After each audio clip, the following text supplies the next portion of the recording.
Preacher takes his watch off and lays it on the pulpit. Nothing. Okay. Try not to be like that. Try to stay on schedule pretty much. But welcome to our class tonight. If you've been a regular, we hope that you're getting something out of this series. I know as a teacher I am. I've learned a lot in this study, and it forced me to take a little deeper dive into it myself. If you're watching at home, and again, we don't have the sheet we've had passed out, but do try to prepare a sheet. Several have asked for that in the past, an outline to kind of help us go through and kind of follow along and maybe have something to look at after our lesson's over with. So we do have some of those in the back if you didn't get one. Before we get started, we ask Brother Jimmy, if he will, to lead us in the opening prayer.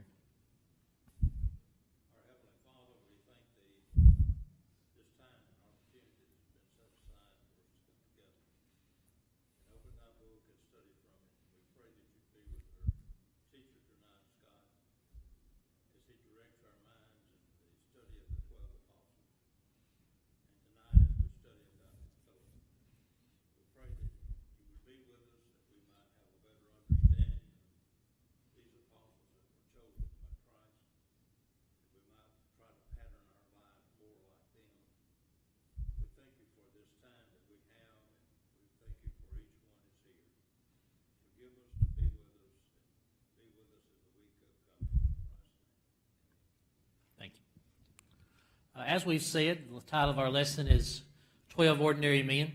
And one thing, like Brother Jimmy said there in his prayer, is to learn more about these guys and see how we might pattern our life to be after them, the things they did. And the other one is hopefully is to see ourselves in somebody in this group. They are a very diverse group as far as their personality. Now, we look at some things tonight, how there's some similarities between a certain group of them, but we do find that they are very different, and that's what puts them all together and makes it work. You know, if any good team or any good organization to be successful, you need different people who are good at different things. Everybody's not exactly alike, and that's true in the church. That was true in the early church, and true especially with the apostles as they had set out to accomplish the task that Jesus outlined for them. Last week we had finished up on the last of the apostles in that group one. We said the Bible kind of divides the 12 into three groups of four. That first one being Peter, Andrew, James, and John. We talked about John last week. Tonight we're going to move into that next group and talk about Philip. And our title is as the book titled it, The Dense Disciple That Jesus Loved. And if you read it, you kind of see why he's called a little dense. And we said that from the get-go, from the first lesson, that Jesus didn't hold back on criticizing these men for being a little bit slow to learn sometimes and not getting it maybe as quick as they should. But he was patient with them, and he kept going with them. And most of us have had teachers like that that was patient with us and allowed us to get it. So hopefully we'll get it too. In the four biblical lists of the 12 apostles, the fifth name on every list is Philip. So there's a little bit of variation of the others. But Philip always appears as number 5. So that kind of signifies to us that he's the leader of that second group of 4. And that group being Philip, Nathaniel, sometimes called Bartholomew, Thomas, and Matthew. So that's our second 4 that we're starting in tonight. Now Philip, he sometimes seems to play maybe a kind of a minor role compared to that first 4. Remember, they were the inner circle group. But nonetheless, he is mentioned on a few occasions here.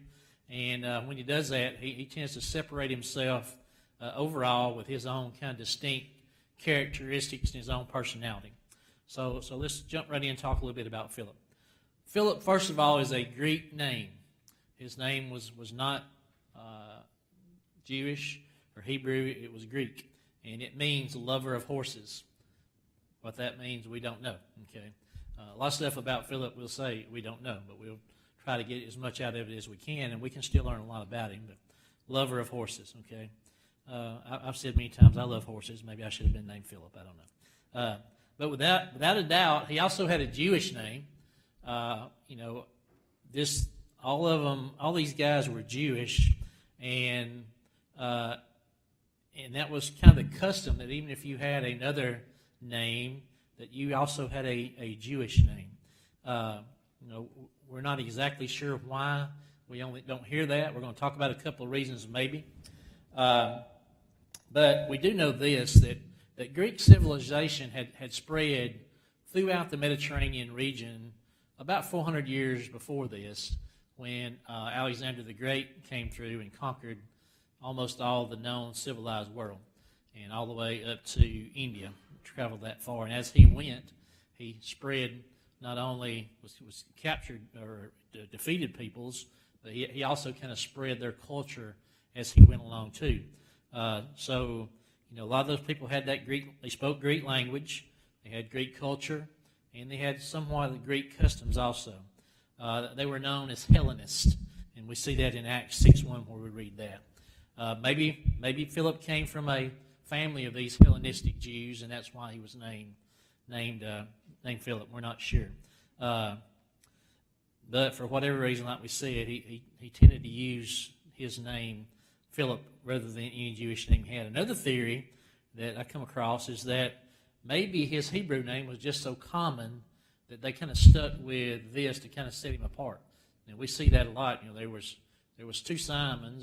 There was different Judases. So there was different Johns. There were a lot of common names, just like we have today.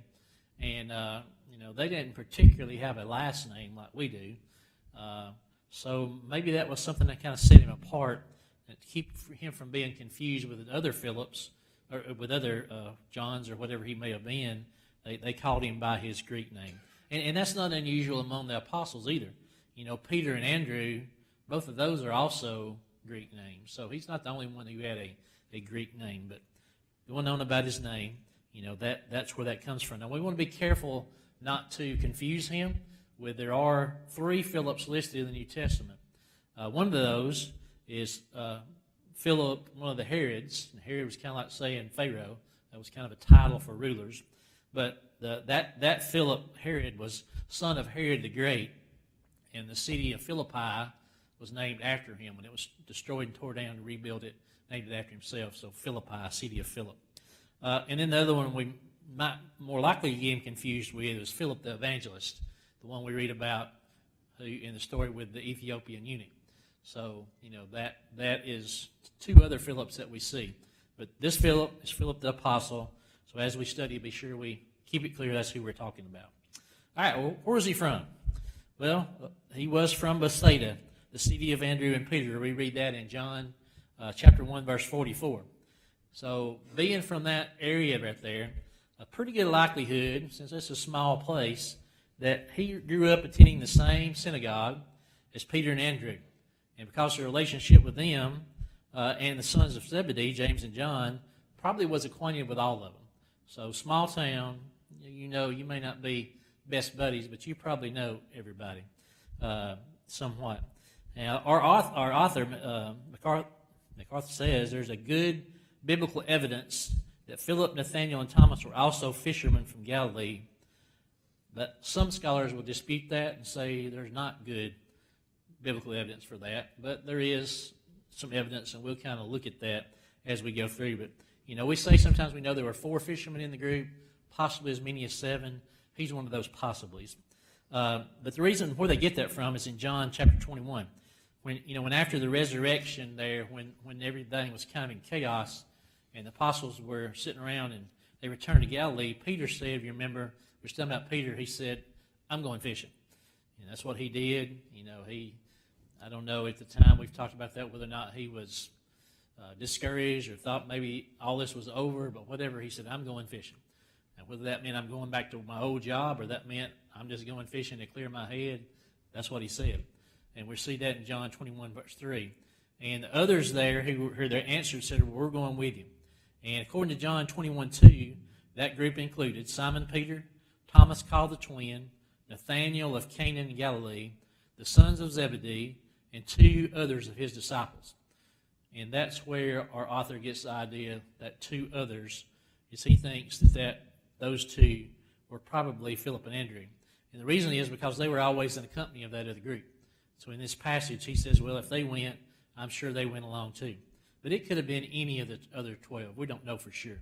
But that's where sometimes we say possibly fishermen. But if all 7 of these men were professional fishermen, if they all worked in the same line of work in that little region, then most likely they were all friends, all co-workers, a long time before they ever knew Christ. So they had some sort of relationship before they were called to follow him. What we do know about them is they were all the 12, pretty much, all were generally blue-collar type guys, hard-working guys, got up, carried their lunch pail, those kind of people. And they were not afraid of hard work, and they were not unaccustomed to a hard life of being uncomfortable. Sometimes you see that in military, where those guys. You ever saw the movie? What's one about World War I? Sergeant York, guy from Tennessee, who was such a good shot. World War I, was a pacifist at first, but he grew up in the country shooting turkeys, so he was a good shot. He was that before he ever got in the Army. He didn't have to be trained how to shoot a rifle, and how to live outside and how to live off the land. So those guys make good recruits for that type of work. If you were in the Navy, if you had people who grew up on the coast and knew about boats already, that would be a big advantage. So here, these men were being prepared for a tough job. So coming from a place where they were used to hard work in unpleasant conditions sometimes, maybe they were a little bit more suited for it. But it is interesting to kind of think about that maybe even though they all had these different personalities, they all shared some things too that made them a good fit to be on a team and get along. All right. Now, what do we know about Philip as a person? Well, all these stories that we know about Philip all appear in the Gospel of John. We talked last week about the Synoptic Gospels, Matthew, Mark, and Luke. Those 3 are very similar. Synoptic means, side by side, kind of in step with each other. And we said that the book of John is very different. Has about 92% of it, we said, was different than the other 3 Gospels. Not that it's contradictory, but it just told some things that we don't see in the others. And one of those in particular here is where we learn about what we know about Philip. Now, his name is listed in those others when they list the apostles, but that's it. They don't tell us any more about him than that. We do discover here, though, that he was a completely different kind of person from either Peter, Andrew, James, or John. He was often paired with Nathaniel, so we can kind of assume that they were close companions. If you got a buddy, close friend, a lot of times you have similar interests. You'll be alike in a lot of ways. You both like to fish, or you both like to cook, or whatever. You're similar, have some similarities. So him and Nathaniel were probably more alike than the others. But even him, his closest companion there, he was still very unique. Piecing together all that we can find here in Apostle John's records about Philip, it seems that he was what the author calls a classic process person. Okay, that was how his mind worked. He was a fact and figures guy. By the book, practical-minded, non-forward-thinking type of individual, narrow-focused, maybe kind of tended to be pessimistic at times. Maybe is that glass half empty instead of half full. He was, sometimes missed the big picture. Sometimes we say we can't see the forest for the trees. We can't draw back and see the whole picture. Drones are great for that now. That's been a great invention. They put cameras on those things. You can fly that thing up and you can get that picture of what the whole thing looks all around you, what that's like. I know in class this week we're doing ecology, my ecology class, and we went down and made our first trip down to a little creek there, Cox Creek, behind the school, where we're going to do some studies. Pete was good enough to come and talk to my class last year. Hope he'll come back. Put him on the spot in front of everybody if he'll come back and talk to me this year. But we got on a little van. We rode back, and we showed them on the map first all these other little tributary branches and streams that ran in and made Cox Creek. We went back and saw where those were and kind of what their background was. So if you can kind of see that background, how it all comes together, kind of you make more sense out of it. But that he had trouble focusing on the big picture. He was obsessed sometimes with identifying all the reasons something couldn't be done. He was predisposed to be a pragmatist, which is a big word. It basically means he sees things sensibly, realistically. Some of you guys in here, they're engineers. Not making fun of you, but that's y'all are known for that sometimes. What makes you good at your job? Okay, detail-oriented, that you see, you think in those. And he was maybe not so much theoretical, but more practical on things. So, sometimes we're going to sound like we're kind of picking on him a lot here at times, but those things are also what made him useful to the team. They needed somebody like that. You had Peter, who was, we said he was that foot in the mouth, ready, fire, aim kind of guy that was just come up with an idea and, hey, let's go do it. Then you need somebody here like Philip say, okay, slow down a little bit. How are we going to do that? What's the plan? What's the procedure we're going to go through? How are we going to do that? So you need those people to offset each other and kind of temper each other's personalities. Okay, so that was kind of what we know. Another thing I saw was talked about maybe what languages he spoke. Being Greek, having a Greek name, probably a pretty good chance that he could speak some Greek. The common language in that day and time for those people was Aramaic, but a lot of them knew a little Greek, and so probably he at least knew some Greek in there also. We'll look at a story that happens later where leads us to believe that even more, maybe. All right, so that's a little background about him. Well, let me throw this out there too while we're kind of talking in general terms here about some possibilities. But I ran across some more things this week as I studied, and it brought up something that I hadn't really thought about. And it was how old do we think the apostles were?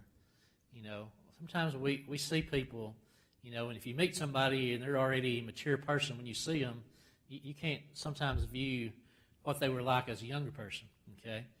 Where if you knew somebody were young, maybe you hadn't saw them a long time, and you see them older, you thought, well, that's not how I got them pictured in my mind. I don't remember them that, We had a class reunion, been out of school for 30 or 40 years, and I still remember what it looked like back then, not what they look like now. I ran into somebody I went to school with back a few years ago, and hadn't saw them in a long time, and I walked away thinking, I wonder if I looked as old to them as they did to me. So we have changed through the year. So, but the age, and this particular scholar is saying that based on where they were in their life and all that he figures that most of the apostles were probably in their late teens when they met Jesus. They went through that typical Jewish education where you went through till about 12 or 13, and then you started training for your apprenticeship or your vocation, whatever your trade was going to be. And then along about 20, 18 to 20, you started thinking about getting married. And the only one we read of that we know was married was Peter, all right? And we pretty much know he was the oldest of the group. But, these others potentially were probably maybe in their late teens. And by the time Jesus' life ended on the cross, they may have only been around 20. So these guys were pretty young, and some of the mistakes they made and some of their harebrained, ways of doing things, and Peter like jumping off, and firing off, that sounds like most of us guys know that's probably how most of us were at a younger age. We were full of fire and ready to jump and go and conquer the world. We were 10 feet tall and bulletproof, and as we've gotten older, we start to realize, no, I'm not. I'm mortal. I'm human, and that those things hurt a lot worse than they used to do, So, that just something to throw out there just for us to kind of think about. And not saying I have the answer to that. Like I said, he claimed he didn't either, but he said based on some figure in there that probably that was kind of the age of what the apostles were when they began this work with Jesus. And we know Jesus was 30 when he began his ministry and did it for 3 years. And 30 is when a rabbi, the age they typically started their work as a teacher, rabbi, and gathered students to him.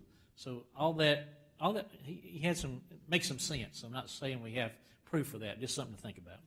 All right, moving on. All right, what about his call? How did he get to be one of the apostles? Well, the first time we see Philip is in John chapter 1. Like we said, most all we know about him is from John. And it's the day after Jesus had first called Andrew, John, and Peter. So Jesus called these three from the wilderness. Remember, they were following John the Baptist. And John the Baptist pointed out Jesus and said, "Behold the Lamb of God. That's who you need to be following." And they turned and started following Jesus from that day. So we read here then that the following day, this is in John chapter 1, verse 43, the following day Jesus wanted to go to Galilee, and he found Philip and said to him, "Follow me." That's all we recorded that he said. He found him and he said, "Follow me." He didn't tell where he was.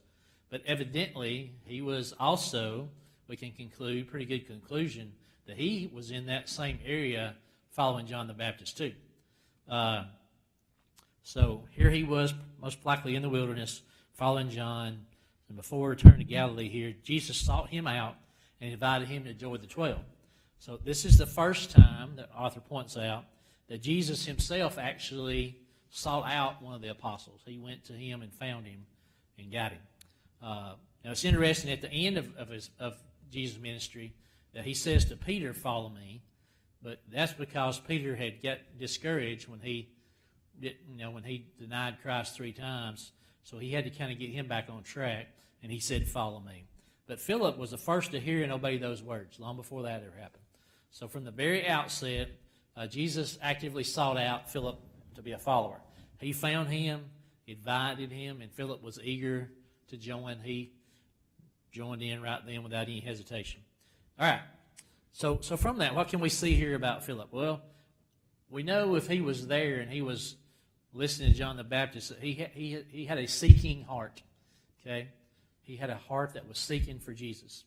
So it's evident in how he responded to Jesus. As soon as that was happened, Philip found Nathanael and said to him, "We have found him of whom Moses in the law and also the prophets wrote, Jesus of Nazareth, the Son of God." And that's John 1:45. So obviously Philip and Nathanael, just like the other 4, had been studying the law, been studying the prophets, and they were seeking the Messiah. That was part of that Jewish education. So until they studied the Torah, the law, all about what it was to be a Jew and the history and all those things, they understood that. They'd been studying that since they were little boys. So now they were looking for that Messiah that was been prophesied about. And here, Philip finds Nathanael, his best friend, and he says, "Hey, I found him." It said, "We have found him." So that's why they had gone to the wilderness in the first place, was to see John the Baptist, hear what he had to say. So when he said, "Follow me," his eyes, ears, heart, everything was open, and he was ready to follow. Now, are we that way? Or we were that way when we first become Christians? Were our eyes and ears and heart open, and were we ready to follow? Were we seeking him? Are there other people out there who are actively seeking? And if they are we that? Can we be that one that leads them to him? Can we be like Philip here and say, "Hey, I found him. Come and see." Okay, because there are people out there who are actively looking. And I'm talking to me. Sometimes I get this picture of people in denominationalism. I think, well, they're just hard-headed. They don't want to hear the truth. But a lot of them are not that way. They are looking. They're seeking. And where they are, maybe it's just along their path, and they need somebody else, somebody to come along and help them out and say, "Look, you're looking for him. Let me show you where he is." Okay, we'll talk about that a little bit more in a minute. So another thing we see from that is Philip not only had a seeking heart, but he also had the heart of an evangelist, a personal evangelist, we say today. But his first response, like we just said, when he met Jesus, was to go find his friend Nathanael and tell him about the Messiah. So he went and found Nathanael to tell him about the Messiah. So another thing there we discussed a little bit last week, but that friendship that they had, that relationship, was what kind of greased the rails a little bit, kind of made fertile soil for him to be accepting of that, because he had a relationship. He knew he loved him. He knew he trusted him. He knew he wanted what was best for him. So when he came to him and said, "I found the Messiah," he was a lot more likely to listen to that because he trusted his friend. And for us, we need to be friends with people. We need to cultivate a relationship with these people first, so that when we do present the truth to them, that soil is going to be more fertile, that they are more likely to accept what we're telling them, not as an argument that I'm smarter than you, but that, "Hey, I found this, and I want to share it with you. Okay, I found something great, and I want it to be something that you have. I want to share it with you too." So that reality there, or that trust of love and trust, had already been established, and that made it very powerful. And we see that many times. I told y'all last week about my dad when he was baptized. The first thing he did was go to his family. And he said he won my grandmother to become a Christian. He won his brothers and sisters to become a Christian. That was, I'm going to the people I love. I want to share what I know here and try to get them to have what I've got. That first impulse is to find somebody. In the language we see Philip using here, it kind of tells us a little something too. I think maybe, depending on how you read it, it's kind of hard to tell. It's kind of like reading a text maybe. But his amazement at discovering who the Messiah was. He was none other than Jesus of Nazareth, son of Joseph, he said. A lowly carpenter's son. Remember what we said earlier. What were the Jews looking for? Were they looking for a God on earth? Were they looking for a religious leader? No. All through all this study these boys and young Jews went through, talking about a Messiah, they were looking for a materialistic, political, a military leader to come and restore and lead their country back to prominence, like in the days of David and Solomon and in the golden years. That's what they were looking for. And so they had a problem with that. And when he told him that, we found this guy and he's a lowly carpenter's son, from not too far down the road from where we live, and we're rural country folks, then it's like, really? You really think this is him? And what did Nathan say kind of showed he was not impressed. He said, can anything good come out of Nazareth?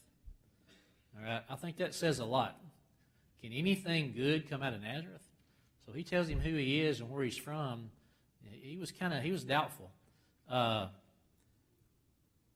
think where he was from, Nazareth, Bethsaida, Cana, all those places where these guys were from was pretty close together. And maybe, I don't know, maybe it's like it is today where there's a little bit of rivalry among communities. They didn't have high school football teams and all that kind of stuff back then, but we get real competitive with our neighbors across, from place to place when it comes to sports and things. And we always want to win and we want to be, back and forth. In every place I've moved around some, teaching and coaching through the years, in every place, first thing you do is figure out who's the rival. Who is it we need to beat? Okay, who do we not supposed to like? That's kind of how it goes. But he was kind of doubting it. Well, I don't think much of this place. Is there really anything good can come out of that?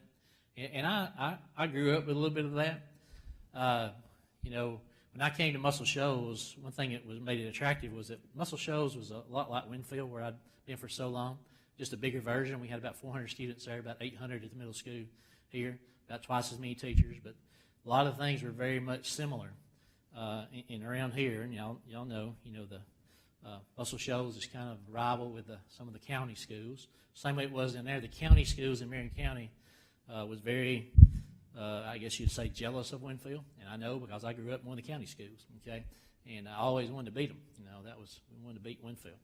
And then I ended up going there and being there for almost 20 years. But somebody asked me where I'm from. Most people will say, well, he's from Winfield. Well, I was there for a long time, but that's not really where I'm from. I'm from Brilliant, okay? I grew up about 5 miles up the road. And Brilliant is a little tiny, Marion County is not exactly a metropolitan area, but Brilliant is the hick town of all that. So it's the least of the least. And when I came to Winfield to teach and coach, I came from Gardendale. I'd been around Birmingham area for several years, and I came there from there. So I was teaching physics and had a boy in my physics class, and he just thought I was teaching physics, thought I was just next thing to Einstein. I was teaching physics, and when he found out one day something came across the ice from Brilliant, he was just flabbergasted. He said, "You're from Brilliant? I mean, I thought you was from Birmingham. You thought you was from the big town, the big school. You're from a little big place up there, and you're teaching me this." So he kind of had that same thing here. Is anything good? Can it come out of Nazareth? So kind of same idea there. But Philip's answer was great. He didn't argue with him. He didn't try to justify. He just said, "Come and see." And I think that's the attitude we need to have with people when we're talking to them about Jesus, maybe, and they want to ask us questions and kind of be negative about it. Don't argue with them. Just say, "Hey, come and see. Let's study together. Let's look at it and see what you think." I was coming. They teach a Bible class in my classroom after my first block class, and I came back in. I was getting ready for a lab Friday to sit up, and the Bible teacher and one of the students was behind, and they were just walking out, and the girl that was walking out, the student was talking to the Bible class teacher, and she was a Baptist. Now, everybody that goes to Mars Hill is not members of the church, maybe 70%. There's a lot there who are not, and she had some questions about what they had been talking about and what he had said, and he was being very patient with her and not being, in your face. He was trying to be very gentle with her, and that come and see attitude. Let's look at this. I'm not telling you, that you're wrong. I'm not telling you anything right now. Let's study together. Let's talk about it. So that was the attitude here that Philip had when it came to that reply. Now, a little bit here kind of goes against what we kind of think about. We learn about Philip later. But the fact that Philip believes so quick in human terms is a little bit strange because it went against his general character. No reluctance, no disbelief, unhesitatingly. When Jesus said, "Follow me," he followed. But for Philip, that was not what he normally was. His natural tendency had been to hold back, to doubt, to ask questions, and to kind of take that wait-and-see attitude. So that was more who he was. So, holding back, doubting, asking questions, taking that wait-and-see, that was more how he normally was. But in this instance, he did not take that approach. He saw Jesus and he said, "I'm all in, let's go." So, he had the right heart. He just had some personality and character things that he had to work through. And, thankful in this case, he was already drawn to Jesus by the Father. Jesus says in John 6:37, "All that the Father gives to me will come to me." So he's here. All right, let's look at the first thing. And we've talked about this situation already, this incident, when we were talking about Andrew. But feeding of the 5,000. This is the next, after his calling, this is the next glimpse we see of Philip there in chapter 6. We see here what Philip was like as a natural man, maybe we'll see. We know he was a student of the Old Testament. When Jesus said, "Follow me," he went. His heart was right. He was a man of faith, but just like all of us, sometimes his faith was a little weak. I don't know anybody in here, if you're honest, cannot say that you've had instances when your faith was weak. Okay? When things happen in your life that you don't know why, like in the lesson this morning, why? When you start, it kind of gets dangerous when you start asking God why. But sometimes we have that. Our faith kind of gets weak because we run into something that's tough and we're struggling with it. And he was like that from time to time. He had faith, but sometimes that faith was weak. Here in the feeding of the 5,000, Philip's personality starts to show through. John 6:5. Let's look at that one. He says, "Then Jesus lifted up his eyes, and seeing a great multitude coming toward him, he said to Philip, 'Where shall we buy bread that these may eat?'" All right. So Jesus was always looking for opportunities to teach. And he turned every situation into a opportunity to teach something. Here, we talked about Andrew. We was talking about the fact that he's going to make this an object lesson about feeding and about food. Because just a few verses on down, when he's in another place, he's talking to people about him being the bread of life. So he fed them physical bread. Now, later I'm going to explain to you what the bread of life is. So everything, he's got a plan. Everything fits together. So here, when he sees this big crowd coming, he doesn't talk to any other of the 12. He turns to Philip, and he says, "Where shall we buy bread that these may eat?" So why did he single out Philip? Well, we find that right here in the next verse, verse 6. John says, "This he said to test him, for he himself knew what he would do." So Jesus already knew what he was going to do. He wasn't asking here Philip to come up with a plan. Even though he was apparently the administrator here, the bean counter, we say sometimes. And from all we see, he's very likely he was kind of the man in charge of the schedule for arranging things. meals, logistics when they went from place to place, getting a place to stay, all these things he kind of took care of that. And whether that was official or unofficial, just by his personality, he just kind of assumed that role, but that does seem to be his job. And you know that if you're on a team, you always kind of have somebody who that's their job. They're kind of the person that kind of puts everything together. Organization is their thing, okay? Maybe they're not the idea person, but they're the one that kind of puts the nuts and bolts to making it work. We do know that Judas was in charge of keeping the money, so it makes some sense that somebody was in charge of this too. So that definitely fit his personality. So Jesus was testing him here. Let's read there in John 6:10. Jesus said, "Have the people sit down. Now there was much grass in the place, so the men sat down in number about 5,000. Now we've heard this lesson many, many times, and we know that men 5,000. Every biblical scholar I've ever read who wrote anything about this all said the same thing. There was a lot more than 5,000 there. Okay, 5,000 men. They estimate the crowd to be probably between 15 and 20,000 people. So this was a huge group of people, and it was getting close to time to eat. And when people get hungry, they get hangry. Okay, you ever been like that? No, I'm so hungry, I'm angry. Like a little baby, when it's time to feed them, they start crying. I'm a little bit like that. When it gets meal time, if something else comes up, interferes with time for me to eat, I start getting a little impatient. Okay, so he knew these people were going to be hungry. We got to do something. Okay. Plus, like we said, Jesus was also wanting to teach a lesson here. He wanted the bread. He wanted to feed them because he wanted to use that as an opportunity to teach a lesson. So like we said, he wasn't asking for a plan. He already knew what he was going to do. He was testing Philip to let Philip see what he was really like. So in that classic administrative personality, how do we propose we're going to feed all these people?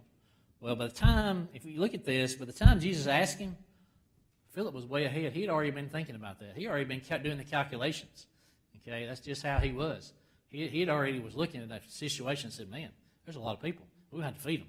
How much money we got? Where can we get something to eat? He was already way ahead of Jesus, and Jesus, he read the minds of his people. We see that all the time where he knew what they were thinking. He'd ask them something. So when he asked him, he knew he was already thinking about it. So Philip's reply was, 200 denarii worth of bread is not sufficient for them, that every one of them might even have a little, in John 6 and 7. So, he said, what money we've got? We couldn't even afford to give them all a cracker, much less give them a meal. What are we going to do?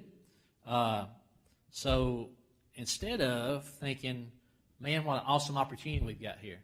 What a chance for Jesus to do something great. Instead of that, he went into that materialistic man mode where he starts thinking about all the logistics and all the problems about it.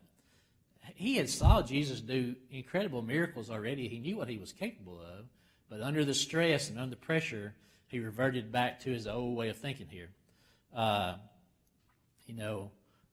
Exactly the opposite of David in the battle with Goliath. We see that one. 1 Samuel 17:37. There it says, the Lord who rescued me from the paw of the lion and the bear will rescue me from the hand of this Philistine.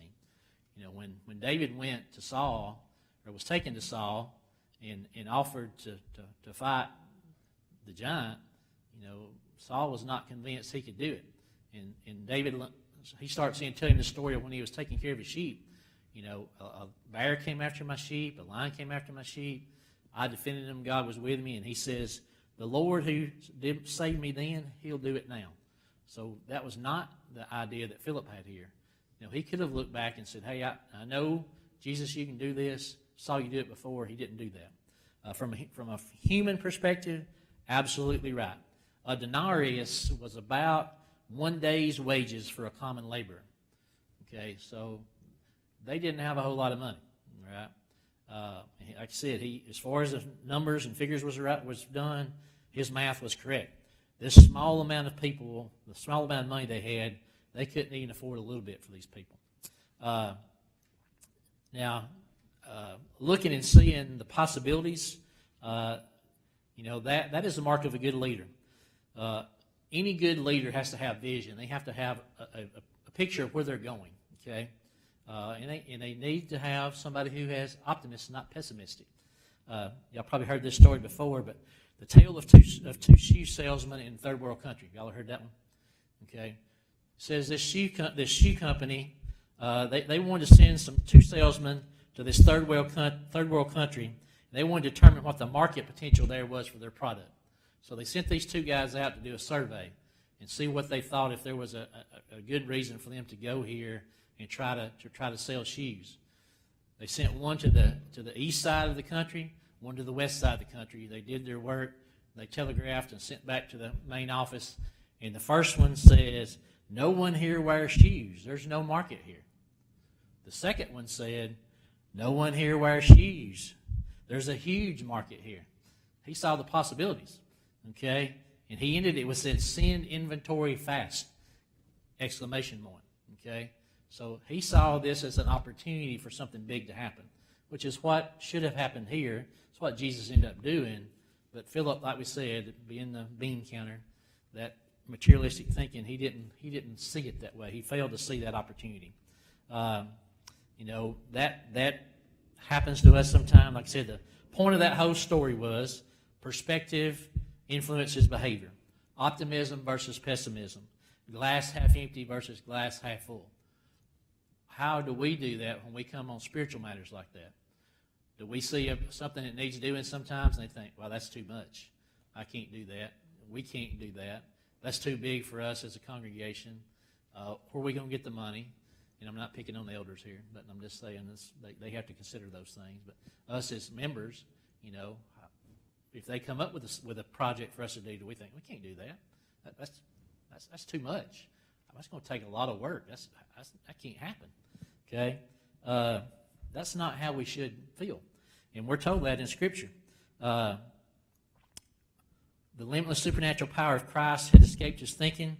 Jesus said in Matthew 17:20, "If you have faith as a mustard seed, you will say to this mountain, move from here to there, and it will move, and nothing will be impossible for you." Was Jesus being literal here, you think? Was he telling the apostles that once I'm gone and you're out there and you're spreading the word, that if you ask, there's nothing impossible? I think he meant what he said. Because think about some of the things they did. They cast out demons. They raised the dead. They healed the sick. They did things that physically normal human beings should not be able to do. But with his help and recognizing who that was from, they were able to tackle that and they were able to make it happen. So, yes, I think, in my opinion, that was true. Think about Peter walking on the water. He saw Jesus. He said, "Jesus, if that's you, tell me to come." And so he stepped out there. And the thing about it is, he did sink, but he took some steps before he sank. He was doing it, okay? And the other thing I think about that is also, Peter was the only one out of the boat. I wonder where Philip was. I bet he was not the next one in line to jump out of the boat. I bet he was sitting in the back thinking, "You're crazy. You're fixing to sink. This ain't going to work. What's James Spann say on the weather forecast? It don't look good, So, but that, I believe that if we leave things in Jesus' hands, it's amazing what we can accomplish if we set our mind to it. Don't limit God for what he can do based on what we limit ourselves thinking about. Okay? All right. Part 4, visit the Greeks. Next time we see John here is in chapter 12. Another incident here is kind of some insight into Philip's character. We see him kind of over-analyzing things, maybe being too concerned with methods and protocols and all those kind of things.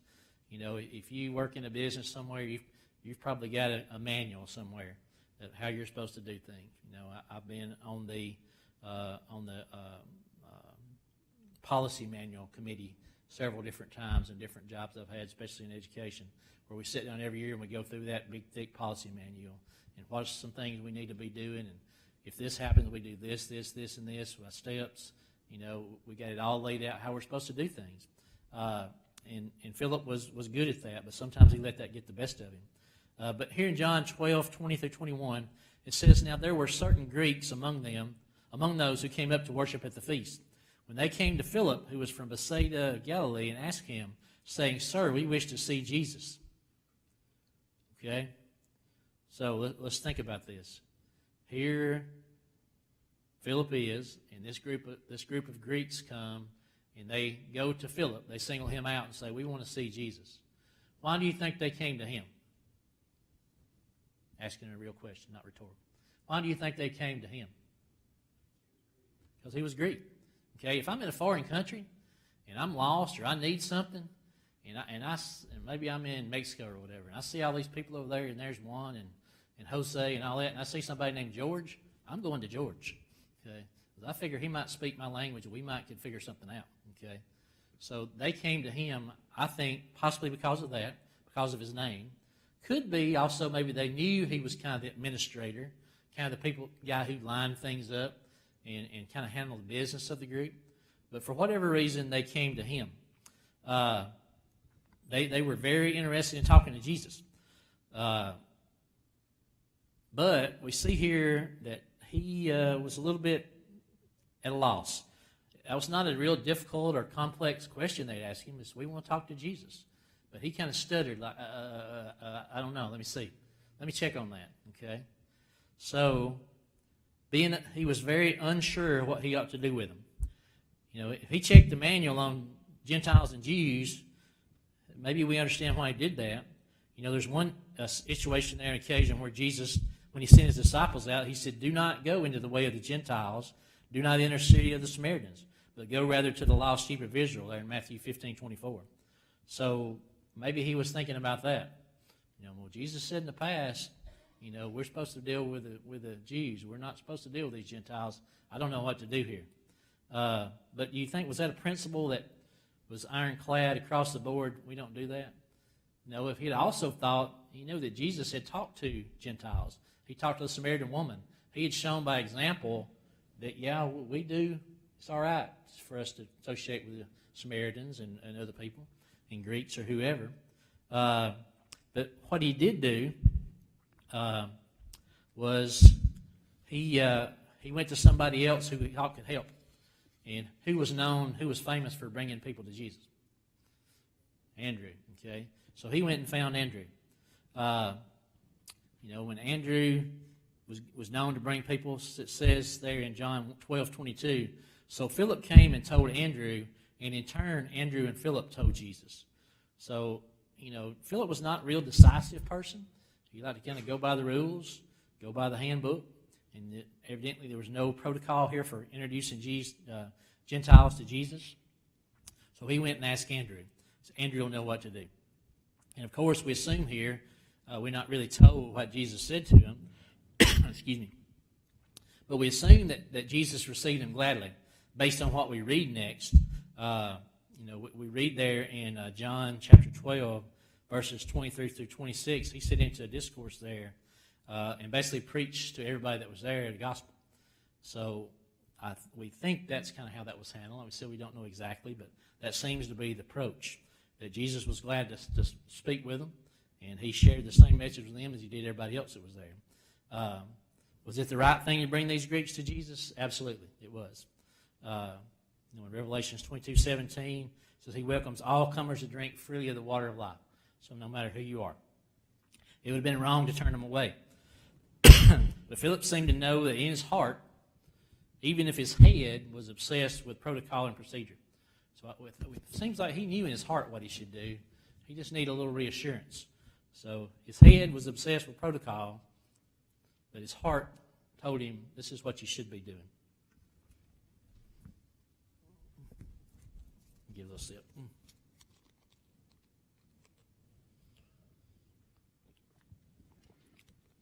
All right, our final situation, final instance,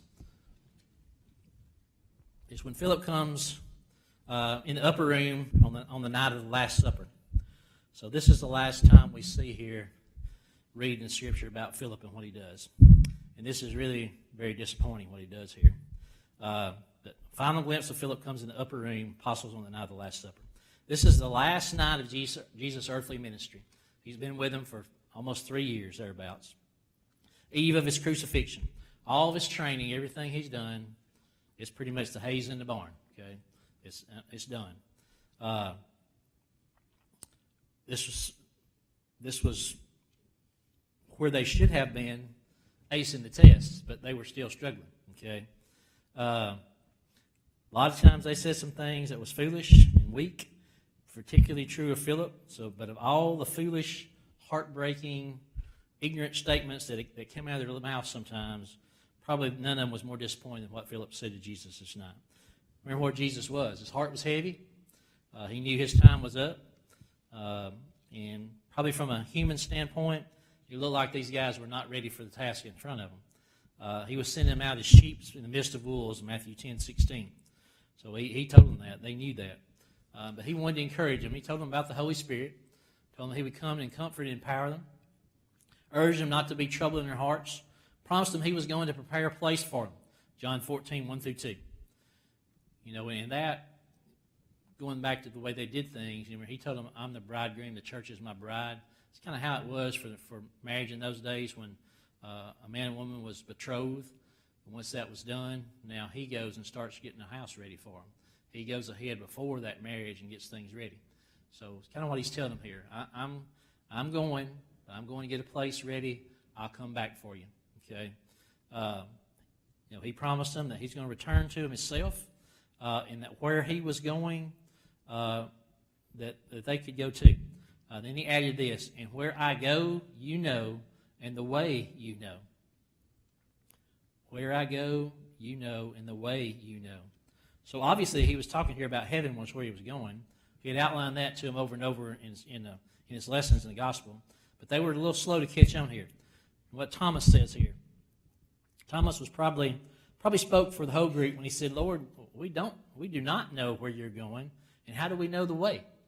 They were still thinking earthly stuff here. They were not catching on that he was talking about spiritual stuff. Thomas, he just raised his hand. That kid in the front row there raised his hand and said, I don't know the answer to what we're talking about here. He says, Lord, we do not know where you're going, and we do not know the way. Jesus said to him, I am the way, the truth, and the life. No one comes to the Father except through me. So by now, this meaning should have been crystal clear. He was going to the Father in heaven, and the only way to get there was through faith in Christ. Okay, we talked last week, we said that the book of John talks a lot about the deity of Christ, explaining who he really is. And this is one of those examples where he's telling them, this is how you get there, is through me. Then Jesus had an explicit claim, saying, if you had known me, you'd have known my Father also, and from now on, you know him and have seen him. He was stating in the clearest language possible that who he was. He's God, he's Christ, he's the Father, all the same, the Trinity here. And this is where Philip spoke up. Teacher tells you all the time there's no such thing as a stupid question. Philip he kind of violated that rule. Okay. Philip spoke up, and Philip said to him, Lord, show us the Father, and that is sufficient for us. He had just got through telling him who he was. I'm the Father, Father is me, I'm the Father. And then he said, well, show us the Father. Like, what? Have you been asleep in class? Were you paying any attention? Were you staring out the window? Was you playing on your phone? What were you doing? Where have you been for the last 3 years while we've been going over this? Okay? Do you not understand? All right? So the fact he said it was bad enough, but he said it right on the heels of what Jesus just said made it even worse. Show us the Father. And he said, do you not believe that I am the Father and the Father in me? The words that I speak to you, I do not speak on my own authority, but the Father who dwells in me does works.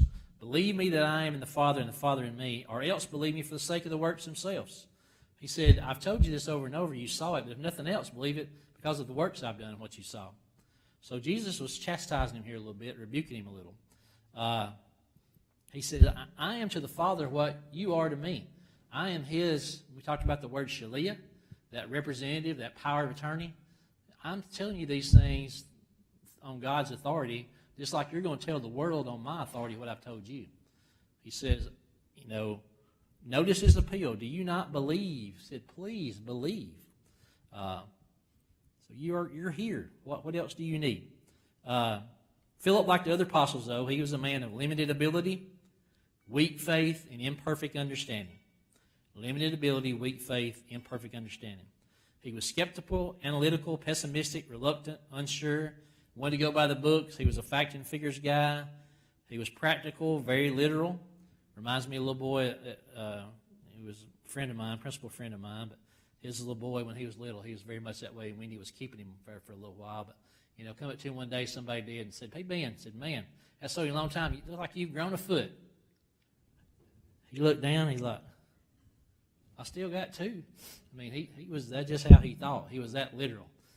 I ain't grown another foot. I just still got 2 feet, So that's kind of how he was here. He was just slow to understand, okay? All right, so let's wrap it up here. Jesus sought him out. He chose him in spite of all those things to be a member of the 12. People tasked with the most important job in the world. Thankfully, the Lord uses people like Philip, lots of them, just like us. If we're one of those people who think like that, there's a place for us. We don't know how Philip died. Tradition tells us that he was used greatly in the spread of the early church. He was also one of the first apostles to suffer martyrdom. By most accounts, he was stoned to death at Heliopolis in Phrygia 8 years after the death of James. So 8 years after James became the first martyr, he was stoned to death. And that's debatable. Different accounts say different things, but most of them think he was stoned. But before his death, he did a lot of good. He brought a lot of people to Christ through his preaching. He obviously overcame those human tendencies that he had that so often hampered his faith, and stands out with other apostles as proof. God has chosen the foolish things of the world to put to shame the things which are mighty. All right. So that's our lesson to us tonight, is that no matter where we are and what difficulties we have or how thick-headed we can be sometimes and how slow to understand things, that there's a place for us, that he can use us. There's somebody out there that you can reach. I truly believe that there's some people that there's some person out there that you may be the only one that they would listen to for whatever that relationship you may have. Somebody else may talk to him. I was talking about somebody about this in another class a few weeks ago. Somebody come and tried to talk to somebody. They didn't have any luck. But he said there's this one person that if they would listen to them, you may be that person. When I first started coaching, and I was coaching junior high boys, and I had a really good group and coached them on the varsity later. But so I started out when they were in my first group, great bunch of kids. And one of their mothers came to me one day, and she said, "Will you talk to Daryl?" And something that's totally unrelated to football about life. She said, "He'll listen to you." So I was the one who could reach him on that subject. Maybe he didn't want to listen to his mother or his daddy maybe on this, but she felt like I could, and I did, and he listened. So there's somebody out there that we can reach, somebody that we can have an influence on. And we may reach them without ever saying a word. It may just be the way we act. But take that thought with you as we leave for the week, and I'll have a good week. Look forward to seeing you on Wednesday night. Thank you.